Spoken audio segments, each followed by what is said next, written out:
किसी ने क्या खूब कहा है कि ज़िंदगी हमें बहुत कुछ सिखाती है, कभी हंसाती है तो कभी रुलाती है, लेकिन जो हर हाल में खुश रहते हैं ज़िंदगी उन्हीं के आगे सर झुकाती है। नमस्कार, मैं हूं एडवोकेट नितान सेठ और एक बार फिर आपके सामने हाजिर हूं एक मोटिवेशनल स्टोरी लेकर। आज मैं आपके सामने एक ऐसी कहानी लेकर आया हूं जो उन लोगों को मोटिवेट करेगी जो कहीं ना कहीं किसी से प्यार करते थे और अपने प्यार में ठोकर खाए हुए हैं। वो ये सोचते हैं कि प्यार ही उनकी ज़िंदगी का अंत है, उसके आगे उनकी ज़िंदगी वहीं पर आके ख़त्म हो गई है, अब उनकी जीने की ख्वाहिश ख़त्म हो गई है।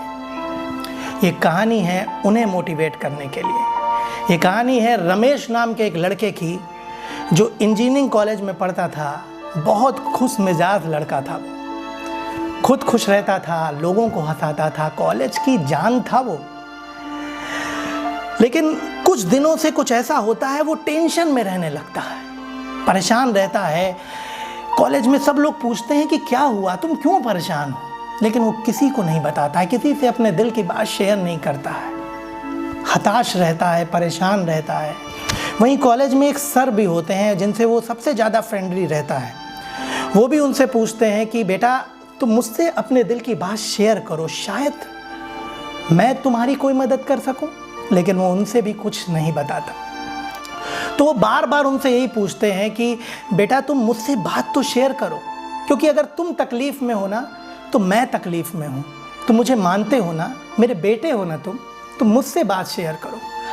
वो एकदम से भिलकने लगता है, रोने लगता है वो लड़का, और सर को अपनी बाहों में जकड़ लेता है, जोर जोर से रोता है, कहता है सर मैं अब जीना नहीं चाहता, मैं मर जाना चाहता हूँ, अपनी ज़िंदगी ख़त्म कर देना चाहता हूँ सर। तो कहते क्या बेटा क्यों, ऐसा क्या हो गया?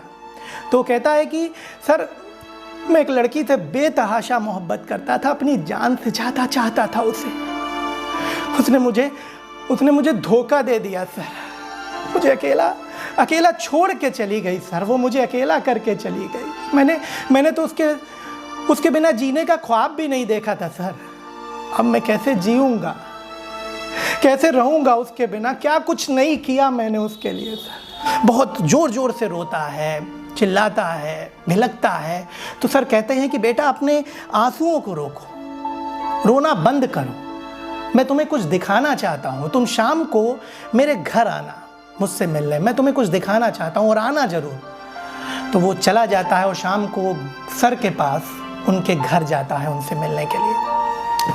तो सर उससे बैठने के लिए कहते हैं और कहते हैं कि मैं तुम्हें लेमन जूस बना के आज पिलाता हूँ। तो सर उसके लिए लेमन जूस बनाते हैं जिसमें वो नमक बहुत ज़्यादा कर देते हैं और चीनी बहुत कम करते हैं, और उसे लेमन जूस देते हैं जाके। जब वो पीता है तो एकदम से मुंह बना लेता है, कहता है अरे सर ये लेमन जूस कैसा है, इसमें नमक इतना ज़्यादा है, ये मैं कैसे पीऊँगा, ये आप भी नहीं पी सकते हैं, बेकार है सर। तो कहता है ठीक है बेटा तुम दे दो हमें, मैं फेंक देता हूँ जाके, ये लेमन जूस बेकार है तो मैं इसको जाके फेंक देता हूँ। तो वो कहता है कि नहीं सर, इसको भी आप ठीक कर सकते हैं, नमक ज़्यादा हुआ है तो आप थोड़ी ज़्यादा चीनी मिला दीजिए, तो ये लेमन जूस एकदम परफेक्ट हो जाएगा और पीने लायक भी हो जाएगा। तो सर कहते हैं यही तो मैं समझाना चाहता था तुम्हें, ये लेमन जूस तुम्हारी ज़िंदगी है जिसमें नमक ज़्यादा हो गया है, बस नमक ज़्यादा हो गया है तो तुम ज़िंदगी ख़त्म कर देना चाहते हो, लेकिन तुम इसमें चीनी डाल के अपनी ज़िंदगी को सही भी तो कर सकते हो। ज़िंदगी में तकलीफ़ें आती हैं बेटा, लेकिन तकलीफ़ों से हार कर हमें बैठना नहीं चाहिए। एक लड़की ने तुम्हें धोखा दे दिया तो क्या तुम ज़िंदगी ख़त्म कर दोगे अपनी?